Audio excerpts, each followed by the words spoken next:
Hello friends. इसके पहले हमने 2 लेक्चर देखे हैं पैथोलॉजी का। वो वीडियो हमारा इस चैनल पे अपलोड हुआ है और आज हम पढ़ेंगे कि हिस्ट्री ऑफ प्लांट पैथोलॉजी।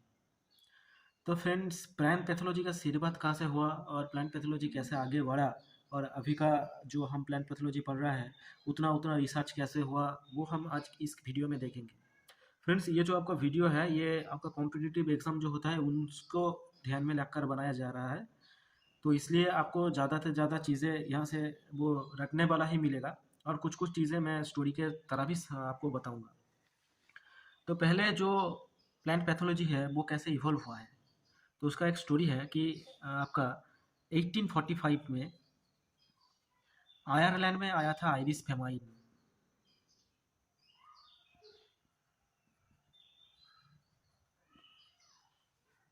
तो ये जो आयरिश फेमाइन आया था आयरलैंड में, तो वहाँ इस आयरिश फेमाइन के लिए 12.5 लाख लोगों का डेथ हो गया। तो तब से जाकर एक एक साइंटिस्ट हुआ जिसका नाम है एंटोन डी बारी। जिसका नाम है फ्रेंड्स एंटोन डी बारी।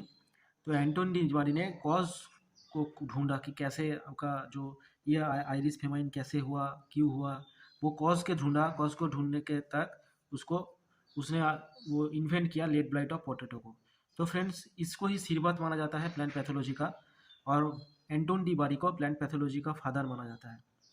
तो फ्रेंड्स, हिस्ट्री में मेन इंपॉर्टेंट 4 फेमाइन हुए हैं, तो हम पहले उस 4 फेमाइन को ही देख लेते हैं। तो फ्रेंड्स, सबसे पहले जो फेमाइन हुआ था वो आप तो देख, मैंने बोला आपको Irish famine.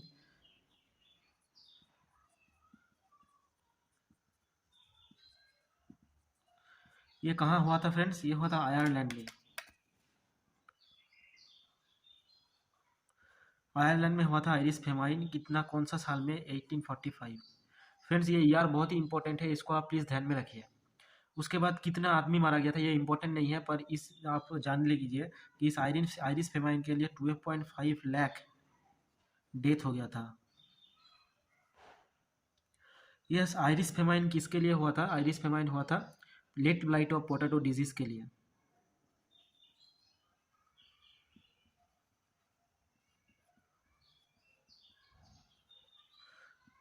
Due to late blight of potato disease.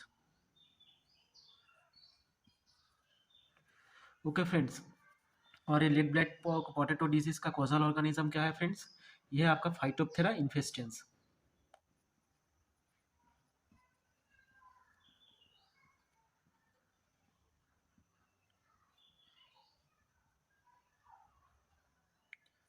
फाइटोप्थेरा infestans. Friends, इतना ही बात आप ध्यान रखिए। और इसके ऊपर आयरिश फेमाइन के ऊपर जो रिसर्च किया उसके बाद ये जो डिजीज कॉज हुआ है फाइटोप्थेरा इन्फेस्टेंस से, वो ढूंढा, उसका नाम है एंटोन डी बारी। और फ्रेंड्स, एंटोन डी बारी को ही बोलता है फादर ऑफ प्लांट पैथोलॉजी।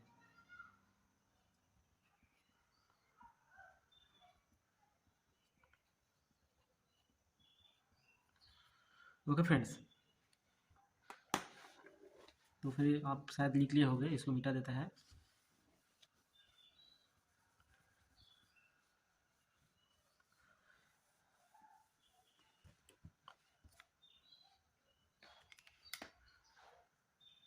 उसके बाद कॉफ़ी के लिए जो फेमाइन आया था 1867 में, फेमाइन जो जिस आया था कॉफ़ी रस्ट डिजीज के लिए, COFF।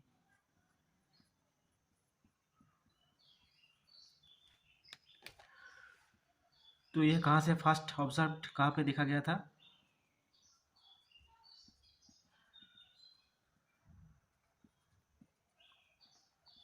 ये फर्स्ट देखा गया था श्रीलंका में। तो तब, अब श्रीलंका का नाम श्रीलंका है, पर तब श्रीलंका का नाम था सिलोन, CEYLON। इसका प्रेजेंट डे नाम है श्रीलंका।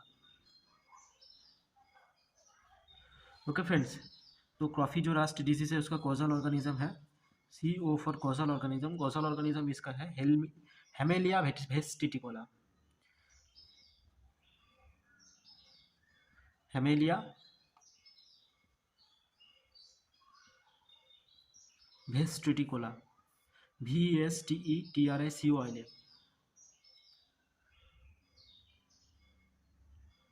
ये जो हेमिलिया वेस्टिटिकोला है ये पक्सिनिया में आता है, ऑर्डर पक्सिनेल्स।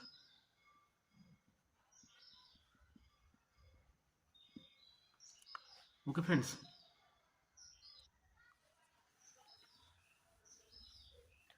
और एक इम्पोर्टेंट फेमाइन है जिसको आप सभी जानते हैं, बंगाल फेमाइन के लिए नाम से, बंगाल फेमाइन।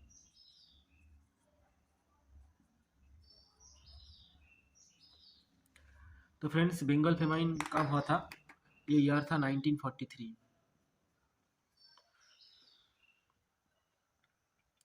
ये किस में हुआ था? ये हुआ था brown leaf spot of rice. ये किस लिए हुआ था? क्योंकि brown leaf spot of rice, due to brown leaf spot of rice. Okay friends, यहाँ पे डेथ कितना हुआ था मालूम है? 20 लाख पीपल। तब का पॉपुलेशन कितना कम था? उस पॉपुलेशन के टाइम पे 20 लाख पीपल का डेथ हो गया था सिर्फ बंगाल फेमाइन की वजह से। तो फ्रेंड्स, ये जो ब्राउन लिप स्पॉट डिजीज है राइस का, इसका कॉजल ऑर्गेनिज्म है Helminthosporium oryzae. Helminthos, HELMINTHO, sporium SPORIUM, oryzae ORYZAE। Okay friends, ये इंपॉर्टेंट फेमाइन है, इसको आप याद में रखिए।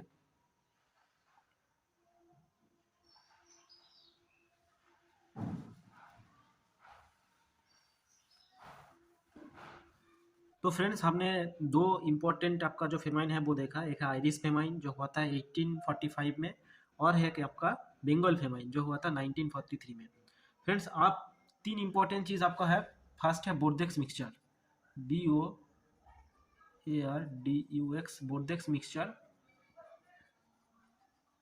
इसको जिसने इन्वेंट किया था उसका नाम है प्रोफेसर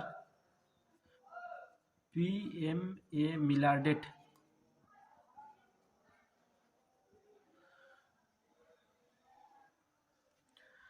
और फ्रेंड्स, ये जो आपका ईयर था वो है 1885। ये इन्वेंट हुआ था 1885 में। तो फ्रेंड, बोर्डेक्स मिक्सचर कैसे प्रिपेयर कर सकते हैं उसका भी आपको एग्जाम में आता है, तो इसके लिए आपको लेना पड़ेगा। बोर्डेक्स मिक्सचर प्रिपरेशन कैसे हो सकता है, होता है, मैं इसको मिटा देता हूँ। प्रिपरेशन के लिए आपको CuSO4, लाइम और वाटर चाहिए। ये आपको मिलाना पड़ेगा 5:50 रेशियो में। 5 पाउंड CuSO4, 5 पाउंड लाइम, उसके साथ 50 गैलन वाटर। कैसे प्रिपेयर करता है आप देखिए। एक बर्तन में आप 5 पाउंड CuSO4 लिए, उसमें 50 लीटर वाटर ऐड किया, और एक गैलन में 5 पाउंड लाइम लिए और उसमें 50 लीटर आप 50 गैलन वाटर ऐड किया, और जब ये घुल जाता है तब इसको मिला देने से ये आपका बोर्डेक्स मिक्सचर बन जाता है।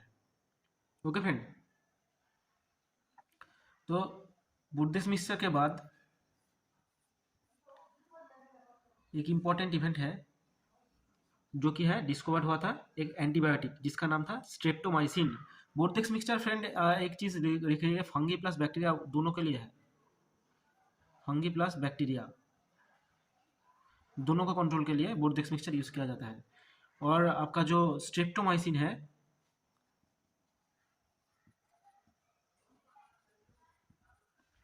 तो स्ट्रेप्टोमाइसिन को किसने डिस्कवर किया था? ये एस वॉकमैन ने। ईयर कौन सा था? 1944। तो फिर 1943 में आपका क्या हुआ था? 1943 में हुआ था बंगाल फेमाइन। 1944 में क्या हुआ? 1944 में स्ट्रेप्टोमाइसिन का डिस्कवर हुआ। ठीक है फ्रेंड्स, स्ट्रेप्टोमाइसिन किसके लिए यूज होता है? ये बैक्टीरिया का कंट्रोल के लिए, बैक्टीरिया का कंट्रोल के लिए स्ट्रेप्टोमाइसिन माइसिन यूज किया जाता है। फ्रेंड्स, और एक चीज है जो है आपका first systemic fungicide. First systemic fungicide कौन सा है? वो है कार्बोक्सिन, CRBOXIN। कार्बोक्सिन किसने डिस्कवर किया? कार्बोक्सिन डिस्कवर किया आपका 1966 में ये डिस्कवर्ड हुआ, और इसको डिस्कवर किया Schmeling and Kulka, SCHME LING, Schmeling and कुल्का।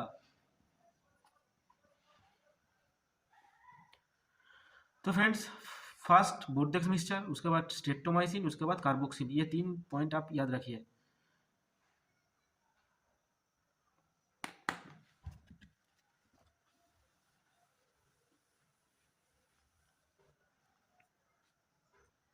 अब फ्रेंड्स हम लोग इम्पोर्टेंट साइंटिस्ट के बारे में पढ़ेंगे। Important scientist first world level पे पढ़ेंगे, उसके बाद इंडिया लेवल पे कौन कौन साइंटिस्ट काम किया था उसके बारे में जानेंगे। तो आपका जो फर्स्ट आपका साइंटिस्ट है वो है Anton von Leeuwenhoek. Anton von Leeuwenhoek. Okay friends, Anton von Leeuwenhoek ने क्या किया था? He discovered first living cell in bacteria. Bacteria में फर्स्ट लिविंग सेल को डिस्कवर किया था।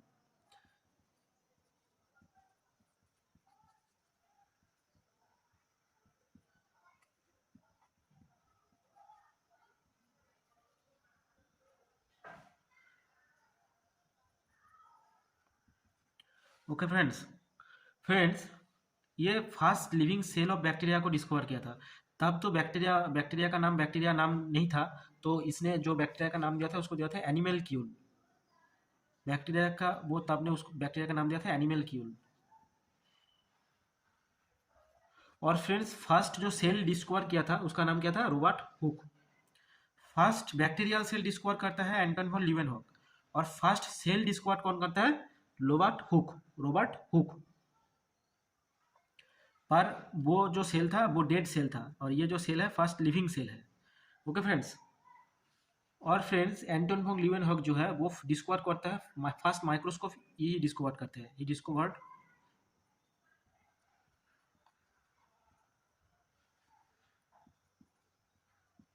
First microscope.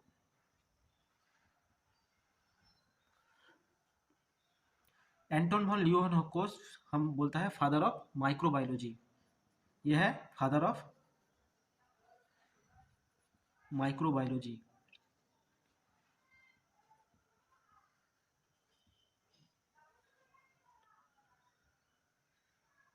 फ्रेंड्स, अगर आपके पास ऑप्शन हो फादर ऑफ माइक्रोबायोलॉजी का और उसमें एंटोन वॉन लीवेनहॉक अगर ना हो, तो आप लुई पास्चर को भी फादर ऑफ माइक्रोबायोलॉजी दे सकते हैं, पर ज़्यादातर केस में father of microbiology Anton von Leeuwenhoek ही कंसीडर करते हैं।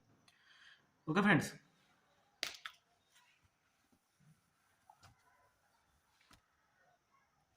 फिर उसके बाद है फ्रेंड्स एंटोन डी बारी।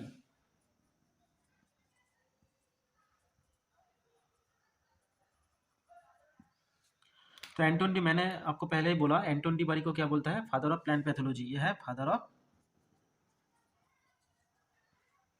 Plant pathology.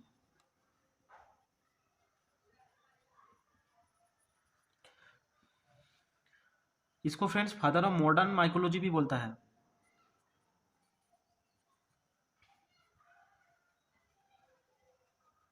Modern mycology. और फ्रेंड्स इसको बोलता है father of modern experimental plant pathology. Father of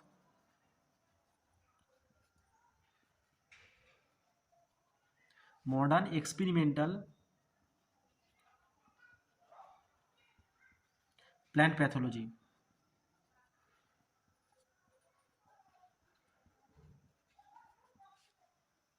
तो फ्रेंड्स ये काम क्या क्या था? ये काम किया था, ये लेड ब्लाइट ऑफ पोटैटो को इन डिटेल्स में उसके ऊपर लेड ब्लाइट का पोटैटो के ऊपर स्टडी किया था, और ये जो है heteroecious nature of rust fungi को डिस्कवर किया था। तो फ्रेंड्स इसका काम क्या है? He studied late blight of potato in detail. Okay friends, और एक इसका काम क्या था? और इसका काम क्या था? He discover heteroecious nature of rust fungi.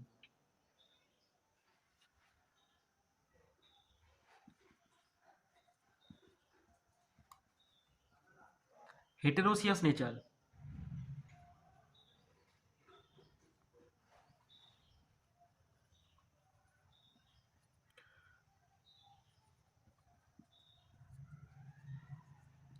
Heteroecious nature क्या है फ्रेंड्स? ये जो राष्ट्रफांगी होता है ये एक होस्ट में नहीं रहता है, ये पहले होस्ट में जाता है, उसके बाद एक ऑल्टरनेट होस्ट में जाता है, फिर एक होस्ट में जाता है। इसको ये जो नेचर है होस्ट, ऑल्टरनेट होस्ट और होस्ट, इसको बोलता है हेटेरोसियस नेचर। ये जो हेटेरोसियस नेचर है राष्ट्रफांगी का, इसको डिस्कवर किया था एंटोन डी बारी ने। ओके फ्रेंड्स, जब हम व्हीट का राष्ट्रफांगी पढ़ेंगे तब हम डिटेल में डिस्कस करेंगे हेटेरोसियस नेचर क्या है राष्ट्रफांगी का। ओके, अब यही जान लीजिए होस्ट है, ऑल्टरनेट होस्ट है, फिर होस्ट में आता है।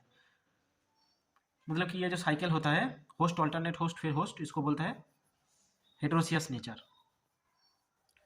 ठीक है फ्रेंड्स, इसको डिटेल्स में जब पढ़ेंगे राष्ट्रफांगी को व्हीट का तब डिस्कस करेंगे। उसके बाद है friends P A माइकेली, P A माइकेली, MICHELI। Friends आज का लेक्चर थोड़ा सा बोरिंग है क्योंकि ये इसमें सिर्फ रटने वाला चीज़ ही है, पर ये इंपॉर्टेंट है फ्रेंड्स, ये एग्जाम में आता है। तो पी ए माइकेली कौन है? पी ए माइकेली का पूरा नाम है पियर एंटोनियो मार्केली। ये है father of mycology, father of mycology. Mycology क्या है friends? Study of fungi. Friends P M mycology एक इंपॉर्टेंट है, इसने जो बुक लिखा था, इसका बुक का नेम क्या है? नोवा प्लैंटेरम जेनेरा, नोवा प्लैंटेरम PLANTARUM जेनेरा, GENERA, ये बुक लिखा था।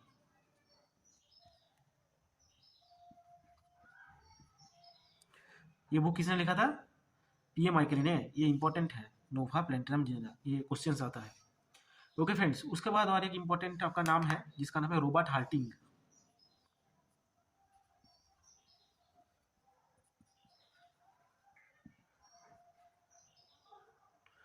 रॉबर्ट हार्टिंग को हम बोलते हैं father of forest pathology.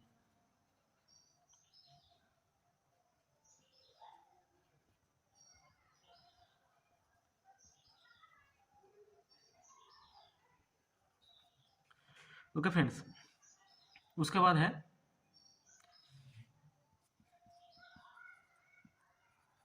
HM ward. HM ward को बोलते हैं father of tropical plant pathology.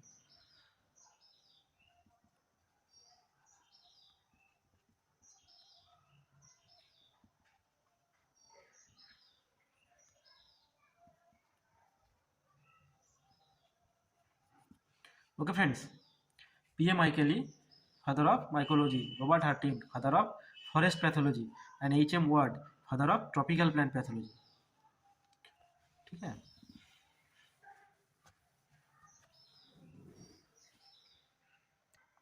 उसके बाद इंपॉर्टेंट नेम क्या है? उसके बाद इंपॉर्टेंट नेम है Carolus Linnaeus, Carolus Linnaeus. Carolus Linnaeus को क्या बोलते हैं? Father of taxonomy. ये नोमेनक्लेचर को दिया था फ्रेंड्स। कैरोलस लिनियस ने 2 बुक भी लिखा था, इसका नाम है सिस्टेमा नेचुरी और पीसिस प्लैंटनम। ओके फ्रेंड्स, तो आप लिखिए कैरोलस लिनियस क्या दिया था? बाइनोमिनल नोमेनक्लेचर का system, give binomial nomenclature system. Carolus Linnaeus को क्या बोलता है? Father of taxonomy.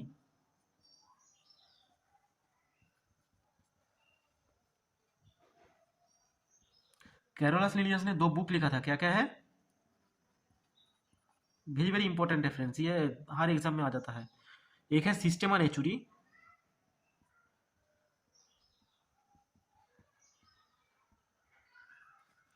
और दूसरा है स्पीसीज प्लैंटनम।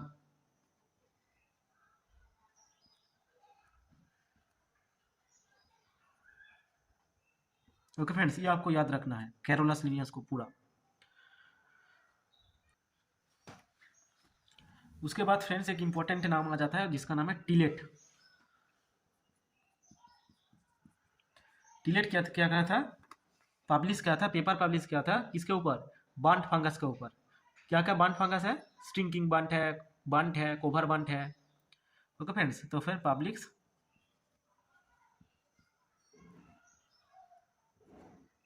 पेपर ऑन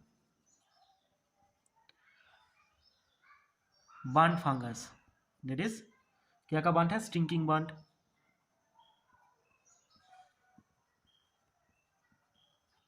बंट और कोवर बंट। कोवर इस बंट को ही बोलता है स्टिंकिंग बंट, बंट और कोवर बंट नहीं, कोवर स्मार्ट। ओके फ्रेंड्स, ये जो होता है ये व्हीट में होता है, कोवर स्मार्ट ऑफ व्हीट। तो फ्रेंड्स ये जो कोवर स्मार्ट ऑफ व्हीट है, ये टिलेट के ऊपर ही इसका कॉजल ऑर्गेनिज्म का नाम है। इसका कॉजल जो है ऑर्गेनिज्म का जो नाम है वो है टिलेसिया कैरीज।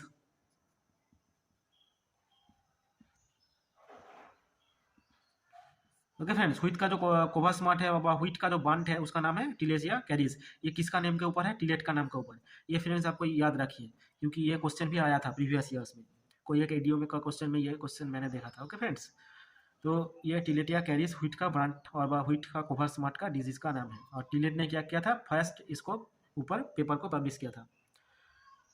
तो फ्रेंड्स ये बांट फंगस में और एक का नाम आ जाता है जिसका नाम है प्रीवोस्ट। प्रीवोस्ट ने क्या किया था फ्रेंड्स? प्रीवोस्ट ने क्या किया था?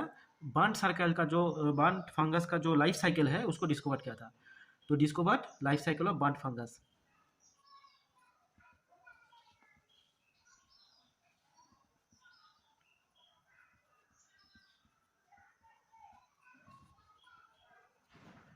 और फ्रेंड्स ये प्रीवोस्ट ने ही बोला था बाय बांट फंगस का कंट्रोल का मेजर्स, वो क्या है? CuSO4 वेस्ट पेस्टिसाइड और CuSO4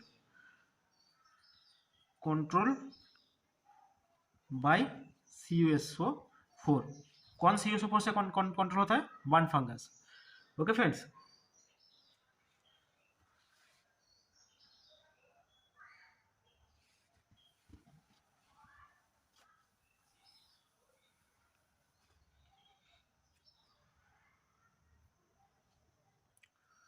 फ्रेंड्स प्लांट पैथोलॉजी का हिस्ट्री में और भी 5-7 नाम है। देखिए जैसे कि आपका नाम है कॉच, रॉबर्ट कॉच। रॉबर्ट कॉच ने फ्रेंड्स किया दिया था? कॉच पोस्टुलेट दिया था, प्रोपोज्ड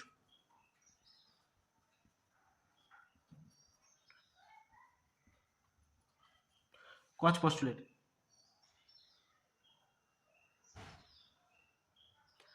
तो फ्रेंड्स ये रॉबर्ट कॉच है, ये और एक चीज किया था, he discovered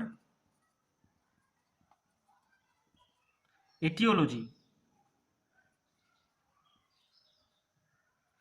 of first bacterial anthrax disease.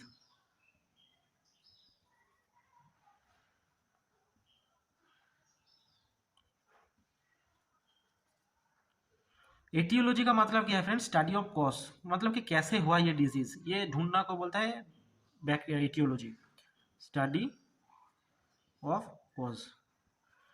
मतलब कि किसने किया? बैक्टीरिया ने किया या फंगस ने किया, इसको बोलता है एटियोलॉजी। ओके फ्रेंड्स, उसके बाद फ्रेंड्स एक इंपॉर्टेंट नेम है टीजे बुरिल। टीजे बुरिल,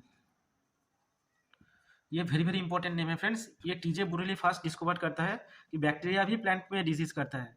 ये फर्स्ट डिस्कवर करता है टीजे बुरिल। और कौन सा बैक्टीरिया करता है? Flyer blight of PR. Causal organism क्या है इसका? इरुइनिया एमाइलोफोरा। ओके फ्रेंड्स, तो फिर टीजे बुरिल ने क्या किया था? He discovered first bacterial disease in plant.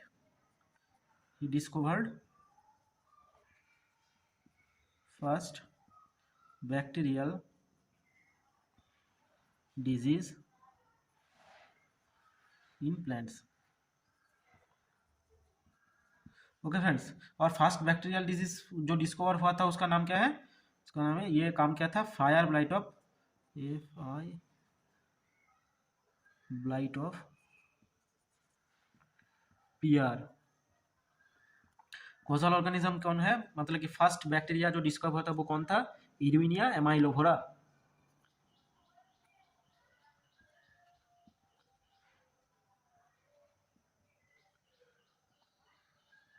तो फिर हिस्ट्री में जो जो इंपॉर्टेंट बैक्टीरिया का नाम आता है वो आप याद कर लीजिए, क्योंकि ये एग्जाम में देता है कि फायर ब्लाइट ऑफ पीआर का कौन सा कॉजल ऑर्गेनिज्म है, ये देता है। या फिर first bacteria disease that is discovered, ये भी देता है। ओके,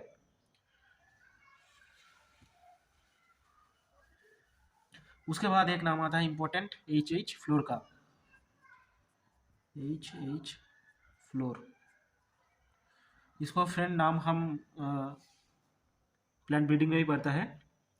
तो फ्रेंड्स H फ्लोर ने क्या दिया था, ये दिया था जीन फॉर जीन हाइपोथेसिस, जिसको फ्लोर हाइपोथेसिस भी बोलता है। क्या बोलता है? Gene for gene hypothesis. Okay friends, gene for gene hypothesis क्या बोलता है? जीन फॉर जीन हाइपोथेसिस बोलता है, सपोज ये एक होस्ट है, इसको एक अटैक करने वाला कोई पैरासाइट और समथिंग है, तो बोलता है कि अगर इस होस्ट में एक ऐसा जीन होगा जो इसको रेजिस्टेंस जीन होगा, तो इसको अटैक करने का जीन भी इसमें प्रेजेंट रहेगा, यही बोलता है। तो friend gene for gene hypothesis जो होगा, मैं आपको ब्रीडिंग पढ़ाने के टाइम में डिटेल्स में डिस्कस करूंगा। उसके बाद आता है फ्रेंड्स एक नाम वेंडर प्लैंक।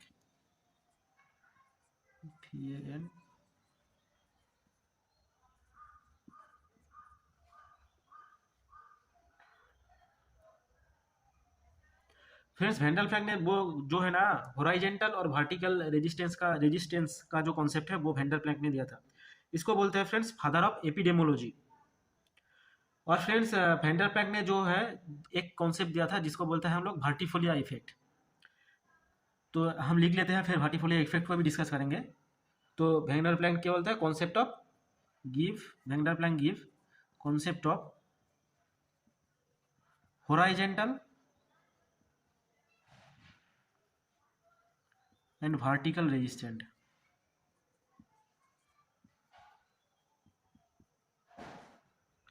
फ्रेंड्स ये जो हॉरिजॉन्टल रेजिस्टेंस वर्टिकल रेजिस्टेंस है, ये जब ब्रीडिंग में होगा, ब्रीडिंग में एक चैप्टर है आपका, उसका नाम है रेजिस्टेंस डेवलप करने का, जो आपका ब्रीडिंग फॉर पैथोजन का जो रेजिस्टेंस डेवलप करते हैं, उसमें आप ये पढ़ते हैं horizontal resistance and vertical resistance. तो फ्रेंड्स ये जो वेंडर प्लैंक है, इसको हम बोलते हैं फादर ऑफ एपिडेमोलॉजी।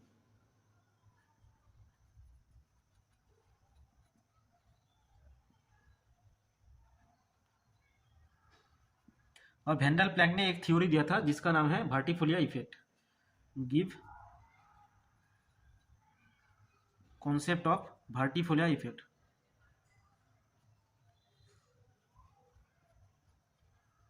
तो फ्रेंड्स समझ लीजिए वर्टिफोलिया इफेक्ट क्या है, मैं बोल रहा हूँ आप समझिए।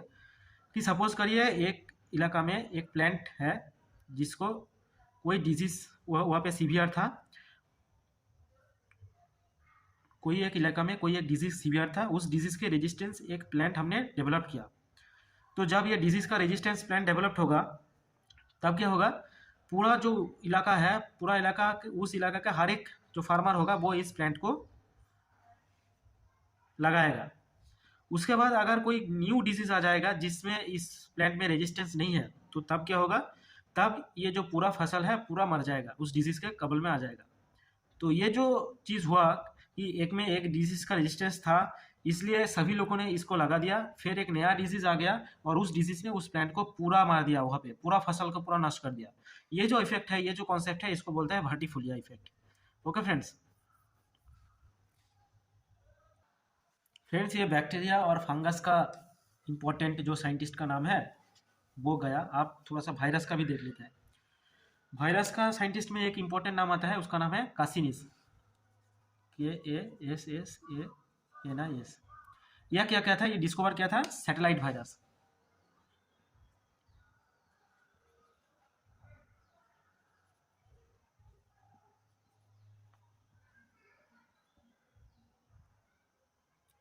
सैटेलाइट वायरस किसको बोलता है? एक वायरस के ऊपर अगर और एक वायरस रहता है, ये शायद सपोज करिए एक वायरस है, इसके ऊपर एक वायरस रह रहा है, जो ऊपर वायरस एक रह रहा है इसके साथ, उसको बोलता है सैटेलाइट वायरस। तो कासिनिस ने डिस्कवर किया था सैटेलाइट वायरस। जैसे कि आपका टोबाको नेक्रोसिस वायरस है, उसको सैटेलाइट वायरस बोलता है। एग्जाम्पल क्या है सैटेलाइट वायरस के? Tobacco necrosis virus. Okay friends, उसके बाद एक है प्लांट पैथोलॉजी में, उसका नाम है सेफर्ड। सेफर्ड ने क्या किया था ना, सेफर्ड ने फर्स्ट रिपोर्ट किया था double stranded DNA cauliflower Mosaic virus का जो डबल स्टैंडर्ड डीएनए है उसका। तो shepherd first reported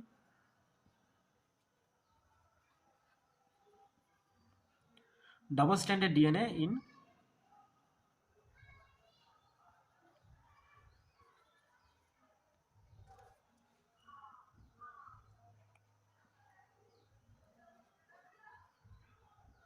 in cauliflower Mosaic virus.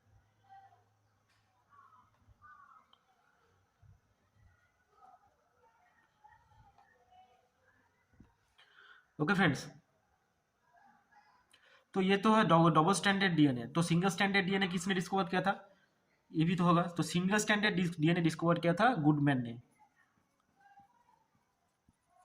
Goodman ने क्या किया था? Discover single standard DNA.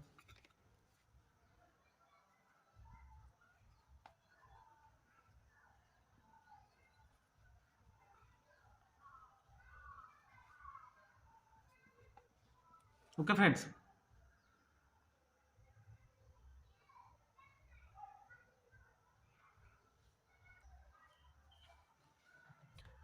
Single standard DNA in virus और single standard DNA.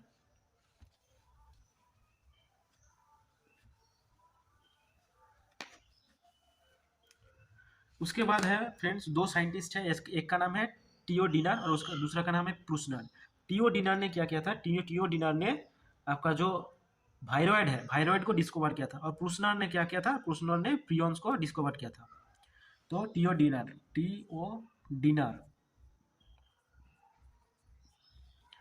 Discovered viroid.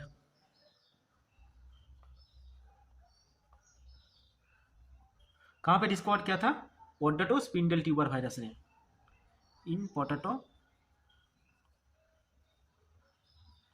Spindle tuber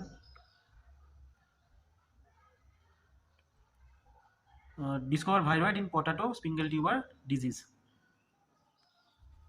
उसके बाद एक नाम आता है आपका प्रूसनर प्रियन को डिस्कवर किया था। यह जो वायरॉइड प्रियन है, प्रियन का कोई भी डिजीज प्लांट में नहीं होता। ठीक है फ्रेंड्स, तो फ्रेंड्स आज के लिए यही तक। नेक्स्ट वीडियोस में हम इंडिया का जो इम्पोर्टेंट साइंटिस्ट है हिस्ट्री ऑफ पैथोलॉजी, उसके इंडियन साइंटिस्ट का जो योगदान है उसको हम डिस्कस करेंगे। वो थोड़ा सा इंडिया का साइंटिस्ट कम है फ्रेंड्स, 7-8 ही साइंटिस्ट होगा। और उसके बाद हम डायरेक्ट फंगी को स्टार्ट करेंगे। या फिर क्या बोलते हो फ्रेंड्स, आज ही ख़त्म कर दे? इंडिया का साइंटिस्ट ज़्यादा नहीं होगा, 5-7 होगा। ठीक है फ्रेंड्स, आज ही ख़त्म कर देते हैं एक ही वीडियो में, और कितना वीडियो बनाए। तो फ्रेंड्स आप हेडिंग दीजिए Indian scientist, history of pathology Indian scientist, history of pathology में इंडियन साइंटिस्ट।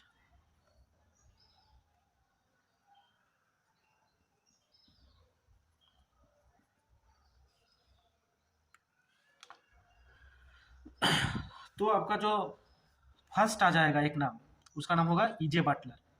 ईजे बाटलर का पूरा नाम है एडविन जॉन बाटलर। ईजे बाटलर को father of plant pathology in India भी बोलता है, और इसको father of microbiology, father of mycology not microbiology, mycology means study of fungi, father of mycology in India बोलता है। ईजे बाटलर ने एक बुक लिखा था फ्रेंड्स, जिस बुक का नाम है fungi and diseases in India. E J Butler का ये पहले भी साइंटिस्ट इंडिया में था जिसने first Indian scientist who collected study fungi in India, उसका नाम है के.आर. कीर्तिकर। इसका ओके फ्रेंड्स, तो फ्रेंड्स हम के.आर. कीर्तिकर से ही स्टार्ट करते हैं। फर्स्ट है KR. Kirtikar.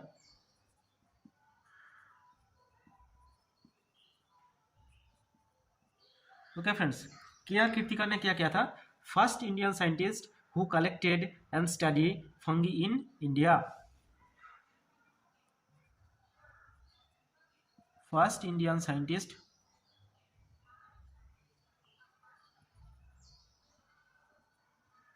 who collected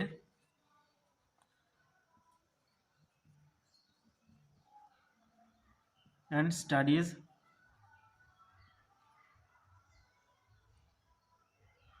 fungi in India. Okay friends, थोड़ा सा लिखने में वो इसका इंक काम नहीं किया, तो फिर भी आप लिख लीजिए first Indian scientist who collected and studies fungi in India. उसके बाद ही जो सबसे इम्पोर्टेंट नाम आपका आ जाता है वो है ईजे बटलर का, एडविन जॉन बटलर। इस सभी का नाम आप भूल जाए पर इसका नाम आप याद रखिए, E J Butler. Okay friends, E J Butler को क्या बोलता है, father of plant pathology in India.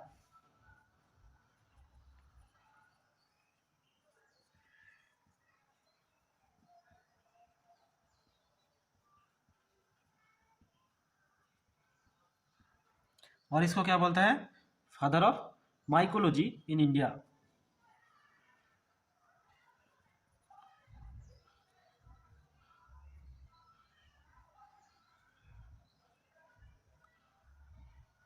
Okay friends, E J Butler का सबसे एक इम्पॉर्टेंट है, एक बुक ईजे बटलर ने लिखा था, उस बुक का नाम क्या था, बुक लिखा था उसका नाम था fungi and diseases in India.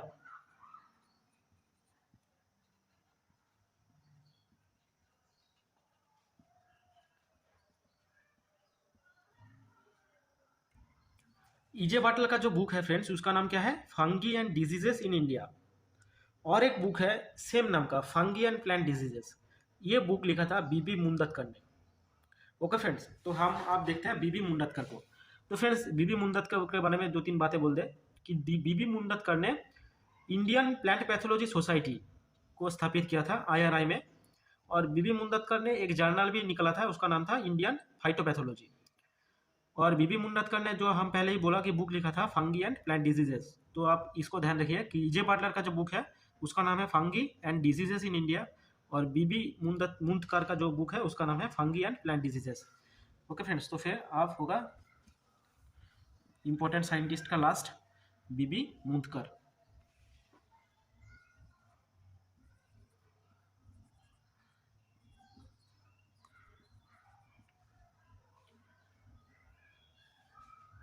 तो बीबी मुंदकर का क्या क्या पहले काम क्या क्या है, ये काम जो क्या है वो ही कंट्रोल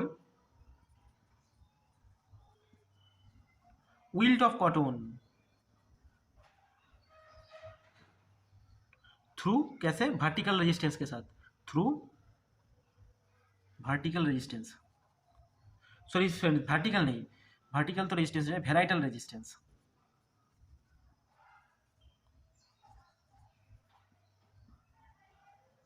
वेराइटल रेजिस्टेंस के साथ ये विल्ट ऑफ कॉटन को कंट्रोल किया था। और फ्रेंड्स इंपॉर्टेंट पॉइंट मैंने आपको क्या क्या बोला, ही एस्टेब्लिश्ड इंडियन फाइटोपैथोलॉजी सोसाइटी, ही एस्टेब्लिश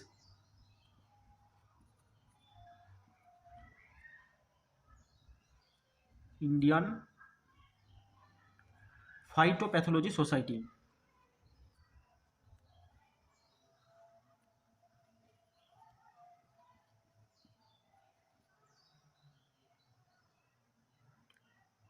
कब कब फाइटोपैथोलॉजी सोसाइटी क्या था, 1949 में।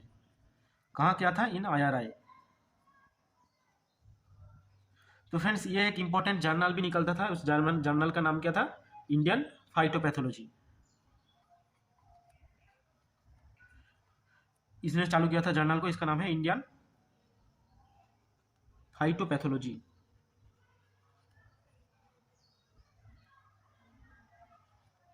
ओके फ्रेंड्स, और ये आप लिख लीजिए। और ये जो मुदतकर है बीबी मुदतकर सर, इसने क्या किया था, एक बुक लिखा था जो फेमस है, बुक का नाम है फंगी एंड प्लांट डिजीजेस।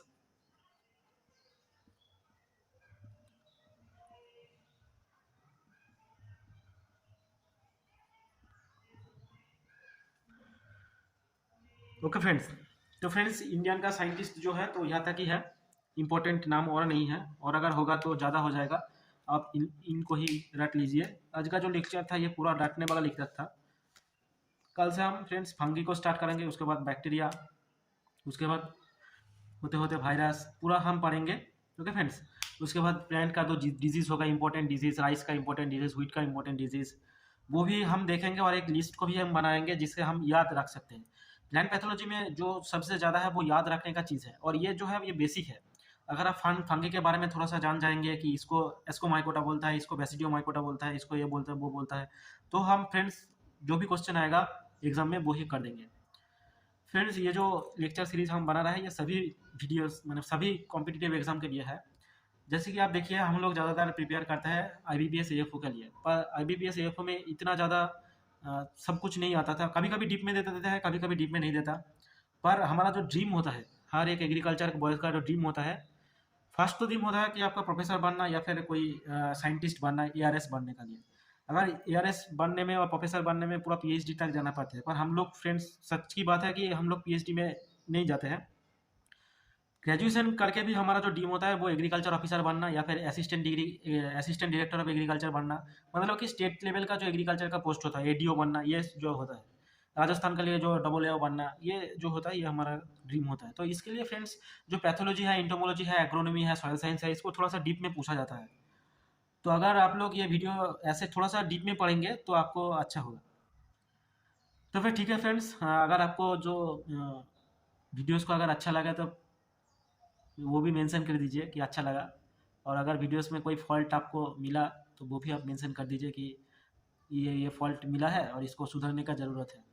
हो सकता है फ्रेंड्स कोई लिखने में कोई भूल हो जाए, कोई भी हो जाए, तो ये जैसे कि ना हो दोबारा से, तो ये आप देखिए और मुझको बोलिए।